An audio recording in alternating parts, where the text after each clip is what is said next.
사랑하는 서문교회 성도 여러분, 샬롬. 4월 10일 수요일 아침 말씀 시간입니다. 오늘 아침에 함께 묵상하실 하나님의 말씀은 신명기 25장 1절부터 19절까지인데요. 그중 1절부터 4절까지의 말씀을 제가 봉독해 드리겠습니다. 사람들 사이에 시비가 생겨 재판을 청하면 재판장은 그들을 재판하여 의인은 의롭다 하고 악인은 정죄할 것이며, 악인에게 태형이 합당하면 재판장은 그를 엎드리게 하고 그 앞에서 그의 죄에 따라 수를 맞추어 때리게 하라. 40가지는 때리려니와 그것을 넘기지는 못할지니, 만일 그것을 넘겨 매를 지나치게 때리면 네가 네 형제를 경히 여기는 것이 될까 하노라. 곡식 떠는 소에게 망을 씌우지 말지니라. 아멘. 4월 10일 오늘은 한국에서 국회의원을 뽑는 총선이 있는 날입니다.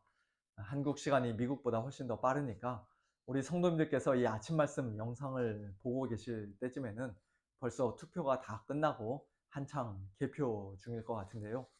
투표권이 있든지 없든지 간에, 어느 정당을 지지하든지 간에 우리 모두가 간절히 바라고 소망하는 것은 결국 동일하지 않을까 싶습니다. 한마디로 대한민국이 지금보다 훨씬 더 좋은 나라가 되는 것이죠.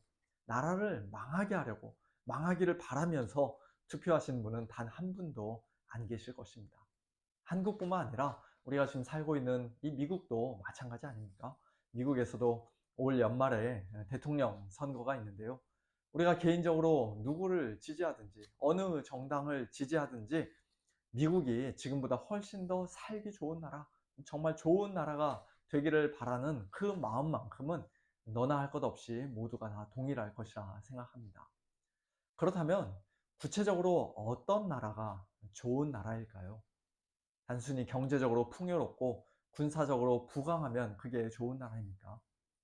이 세상 나라가 비록 하나님의 말씀으로 통치되고 다스려지는 신정 국가는 아니지만, 그래도 최대한 하나님의 나라의 모습을 닮은 나라가 좋은 나라라고 할 수 있을 것입니다. 그런 면에서 오늘 본문 말씀은 우리에게 몇 가지 중요한 기준을 제시해 주고 있습니다. 신명기는 구약시대 하나님의 백성이었던 이스라엘의 헌법과도 같은 책으로서 그들이 이제 곧 가나안 땅에 들어가면 거기서 한 나라를 이루어서 어떻게 살아야 하는지, 어떤 법을 지키며 살아야 하는지 하나님께서 자세히 말씀하신 내용이 기록되어 있는 책인데요. 그 율법을 오늘 우리가 비록 문자 그대로 지키지는 않습니다만, 하나님께서 이 땅에 세우고자 하셨던, 모형적으로 세워주셨던 좋은 나라가 과연 어떤 특징을 가진 나라인지, 율법의 정신이 무엇인지 오늘 본문 말씀을 통해서 우리가 엿볼 수 있습니다. 먼저 좋은 나라는 오늘 본문 1절부터 3절까지의 말씀과 같이 정의와 공의가 살아있는 나라요, 비록 범죄자라 하더라도 자국민의 인권을 존중해주는 나라입니다. 사람들 사이에 어떤 시시 비비를 가릴 일이 있어 재판장이 그들을 재판하는데, 재판장 개인의 사사로운 이해 관계에 따라 의인을 악하다 하고 악인을 의롭다 하는 그런 나라는 전혀 공의롭지 못한 나라이죠. 의인은 언제나 의롭다 하고 악인은 악하다고 확실하게 정죄해야 합니다. 그 정죄받은 악인에게 만일 태형이 합당하다고 판단되면 그의 죄에 따라, 재판장의 기분에 따라가 아니라 그의 죄에 따라 수를 맞추어 때리는 것도 굉장히 합리적이고 공의로운 모습입니다. 그러나 동시에 그를 40대 넘게 때려서는 안 된다라고 말씀하는데요. 그 이유는 그가 죽을까 걱정되어서가 아니라 너무 지나치게 때릴 경우 그 범죄한 형제를 경히 여기는 것이 될까봐, 업신 여기는 것이 될까봐 라고 말씀합니다. 차라리 죽을 죄를 지은 것이라면 사형에 처하면 되겠지만, 그 정도의 중범죄가 아니라 태형에 합당한 죄라면 자기 잘못을 충분히 뉘우칠 정도로, 그러나 모든 백성들 앞에서 너무 망신당하지 않고 완전히 매장당하지 않을 정도로 적당히 때리라고 하나님께서 배려해 주신 것입니다. 한국과 미국에도 이와 같은 사법상의 공의와 정의는 물론 국민의 기본적인 인권과 인격을 존중해 주는 이런 율법의 정신이 온전히 회복되면 좋겠습니다. 두 번째로 좋은 나라는 4절 곡식 떠는 소에게 망을 씌우지 말지니라는 말씀을 통해서 알 수 있듯이 짐승이라고 함부로 대하지 않는 나라요. 더 나아가 열심히 일하는 노동자들의 복지를 위해 힘쓰는 나라라고 할 수 있습니다. 곡식 떠는 소가 그 곡식을 하나도 남김없이 다 먹으면야 물론 당연히 문제가 되겠지만, 그러나 열심히 일하는 동안 너무 배가 고파서 몇 알씩 집어먹는 것을 막지는 말라는 것이에요. 그거 못 먹게 하려고 입에다가 망을 씌우지 말라는 것입니다. 오늘날 소고기나 닭고기를 더 많이 팔기 위한 인간들의 욕심으로 짐승들에게 물을 억지로 먹여서 살을 잔뜩 찌운 후에 도축한다든지, 또는 좁은 공간에 한꺼번에 몰아넣고 옴짝달싹도 할 수 없는 열악한 환경에서 사육한다든지, 그런 것들이 얼마나 악하고 잔인한 일들인지 다시 한번 생각해 보게 됩니다. 또한 각 직장에서도 노동자들이 쾌적한 환경에서 일할 수 있도록, 또 자기 노동의 대가로 정당한 보수를 받으며 일할 수 있도록 세심하게 배려해주고 존중해주는 그런 사회, 그런 국가가 되어야 할 것입니다. 세 번째로, 좋은 나라는 사회적인 약자를 돌보고 보호해주는 제도가 있어야 합니다. 5절 이하의 말씀을 우리가 아까 읽지는 않았습니다만, 5절부터 10절까지는 여러 형제들 중에서 아들을 남기지 못하고 죽은 형제의 대가 끊어지지 않게 하기 위해, 그 형제의 기업을 지켜주기 위해 과부가 된 형수를 자기 아내로 삼아 그 형제의 이름으로 자식을 낳게 해주는, 소위 계대 결혼 또는 형사 취수에 관한 말씀이 기록되어 있습니다. 창세기 38장 유다의 며느리인 다말에 관한 이야기나 룻기 등에도 이 제도와 관련된 말씀이 기록되어 있는데요. 이 제도는 물론 구속사적인 중요성을 지니고 있는 것이지만, 또 한편으로는 그 당시 남편과 아들 없이 자기 혼자서는 도저히 살 길이 막막했던 가난하고 연약한 과부를 보호해주는 일종의 사회 보장제도의 역할도 했습니다. 우리 사회는 가난하고 연약하고 소외된 사람들에게 과연 얼마나 많은 관심을 가지고 있고, 또 그들을 얼마나 적절하게 돌아보고 있는지 우리가 한번 생각해 봐야겠습니다. 네 번째로, 좋은 나라는 국민들이 폭력적이지 않고 품위가 있으며 목적이 수단을 정당화하지 않는 그런 나라라고 할 수 있습니다. 오늘 본문 11절과 12절에는 상당히 독특한 법이 기록되어 있는데요. 두 사람이 서로 싸울 때 한 사람의 아내가 그 치는 자의 손에서 그의 남편을 구하려 하여 가까이 가서 손을 벌려 그 사람의 음낭을 잡거든 너는 그 여인의 손을 찍어버릴 것이고 내 눈이 그를 불쌍히 여기지 말지니라 말씀합니다.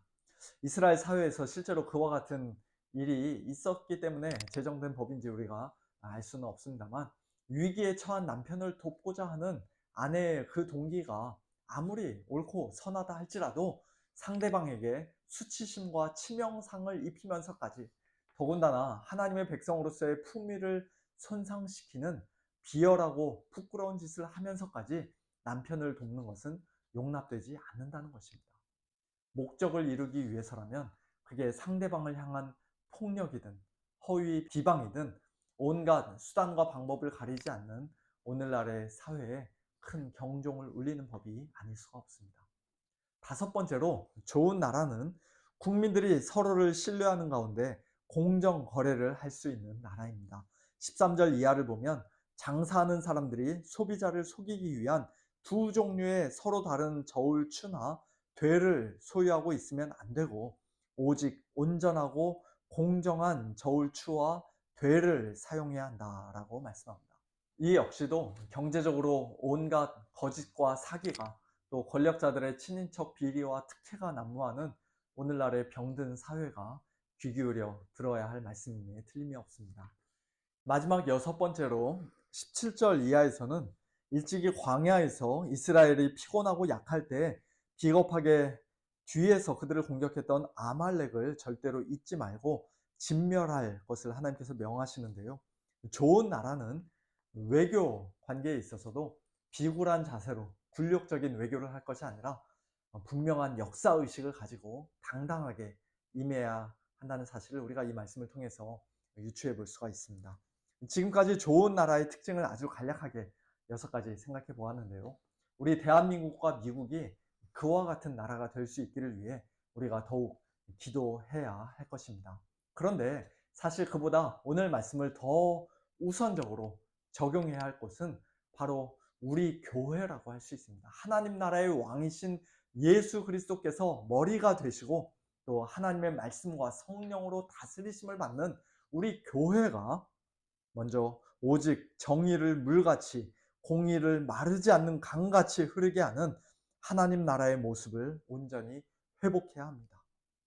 혹 공공연하게 범죄한 사람이 있을 때에도 그를 경히 여기지 않고 최대한 존중하는 가운데 그를 혼자 조용히 찾아가 먼저 권면하고 두세 사람이 함께 찾아가 회개를 촉구하고 그래도 말을 안 들을 경우에는 교회적으로 적법한 절차에 따라 그에게 권징을 행해야 합니다.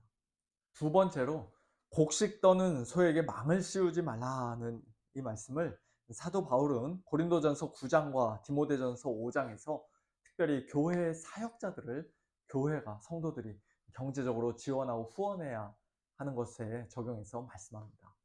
세 번째로 가난하고 연약한 과부를 돌보는 일에 대해서도 디모데전서 5장에서 사도 바울은 누구든지 자기 친족, 특히 자기 가족을 돌보지 아니하면 믿음을 배반한 자요 불신자보다 더 악한 자니라고 말씀하시며 교회의 구제 대상이 될 수 있는 과부의 조건에 대해서도 아주 구체적으로 말씀하십니다.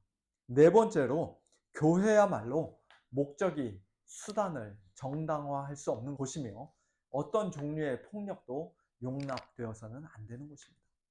다섯 번째로 교회는 우리 성도님들이 드린 헌금의 사용과 관련해서 이 사회보다 세상보다 훨씬 더 투명하고 정직해야 하며 이중장부 같은 것을 가지고 있으면 안 됩니다. 마지막 여섯 번째로 교회는 비록 이 땅에서 사탄 마귀에게 또 하나님을 대적하는 이 세상에게 악한 자들에게 온갖 미움과 박해와 공격을 받을지라도 마지막 날 하나님께서 우리의 모든 원수를 다 멸하실 것을 기억하면서 마침내 완성될 영광스러운 하나님의 나라를 소망하면서 믿음으로 끝까지 견디고 날마다 용감하게 영적인 전쟁에 임해야 합니다. 우리 서문교회가 감사하게도 지금 이미 이와 같이 참 좋은 교회입니다만 그러나 더욱더 좋은 교회, 날마다 새로워지는 교회, 하나님께서 크게 기뻐하시는 교회가 될 수 있도록 늘 깨어 기도하고 또 하나님의 말씀에 겸손히 순종하는 복된 저와 여러분 우리 모두가 될 수 있기를 예수님의 이름으로 축원합니다. 함께 기도하겠습니다. 하나님 아버지 감사합니다. 오늘 신명기 25장 말씀을 통해 하나님께서 일찍이 이 땅에 세우고자 하셨던 정말로 좋은 나라, 하나님 나라의 모습이 어떤 것인지 살펴보게 하시니 감사합니다. 하나님 아버지, 우리 대한민국 땅과 또 우리가 살고 있는 미국 땅이 바로 그와 같은 나라가 되기를 소원합니다. 비록 하나님의 나라와 같이 될 수는 없지만 그러나 조금이라도 하나님의 나라를 본받아서 공의롭고 정의롭고 또 국민들의 인권을 보호해주고 존중해주며 또 특별히 연약한 자들을 돌아보는 그와 같은 나라가 되기를 소원합니다. 경제적으로도 투명하고 정직한 나라가 되기를 소원합니다. 하나님 아버지, 특별히 오늘 대한민국의 국회의원들을 뽑는 총선이 있는데 정당을 떠나서 또 야당 여당을 초월해서 정말로 하나님을 두려워하고 또 국민들을 진심으로 사랑하는 그와 같은 신실한 일꾼들이 뽑힐 수 있도록 하나님 은혜를 베풀어 주시옵소서. 이 세상의 나라뿐만 아니라 우리 교회가 우리 서문교회뿐만 아니라 온 세상에 있는 모든 교회가 하나님의 나라의 그 아름답고 영광스러운 모습을 구현하는 그와 같은 교회들 되기를 원합니다. 교회가 더욱더 공의롭고 정의롭게 하시고 투명하고 정직하게 하시며 정말로 하나님을 두려워하는 가운데 서로가 서로를 사랑하고 존중하는 아름다운 교회의 모습을 다 회복하는 교회들 될 수 있도록 하나님 아버지 축복하여 주시옵소서. 모든 것 주님께 맡겨드리며 감사드리며 살아계신 예수님의 이름으로 기도하옵나이다. 아멘. 성도님들 오늘 하루도 하나님의 은혜 가운데 믿음으로 승리하시기 바라고요. 저녁에 찬양과 기도의 밤 때 뵙도록 하겠습니다. 샬롬.